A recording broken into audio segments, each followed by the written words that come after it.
They say a dream is a luxury, but for me, a dream was a survival tactic. I'm a woman who has lived out of my car with my children while finishing a master's degree, studying by dome light while my son fought for his life on a ventilator. I've survived narcissistic abuse of every sort, displacement, and the silence of being 90% deaf.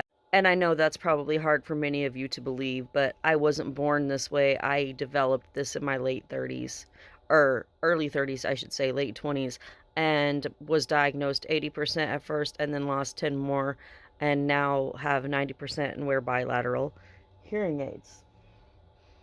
That said, having been 90% deaf in a world that rarely stops to listen, challenging. But I didn't just survive.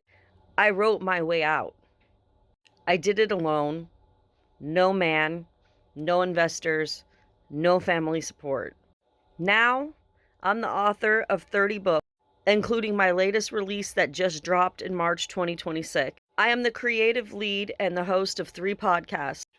I'm an LLC owner, and I'm a single mother to 4 incredible humans, 3 who have made it to adulthood, thanks be to Creator above, because I was told they would not. 2 of my sons battled Duchenne muscular dystrophy, and they are fully wheelchair bound with this terminal degenerative illness. People ask, how did I do it? My question is, how could I not? The answer is simple. I have a pen and a mission to be a voice for those who have none. My life is the intersection of grit and grace, and I'm here to inspire you to find your own light, to educate you through my investigative work, to entertain you through the stories that I weave. So building this legacy as an author, a screenwriter, and an independent journalist, this wasn't just about my career, it never was.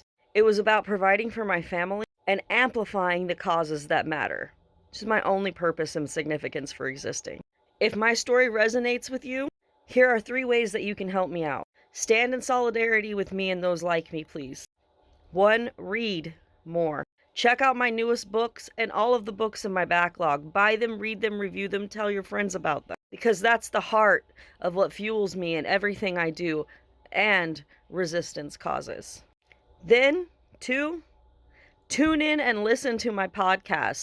This is where we dive into deep truths, and they're very interesting, I might. The primary one is Around the Table with Authors of the Resistance, the AOTR, as I am a co-founder of Authors of the Resistance, which is a group of authors and readers and those who support them who are here to protect the First Amendment and their right to publish and be press and say the things and talk about the things that they want to talk about, including romance and erotic content, which in adult spaces should be freely allowed.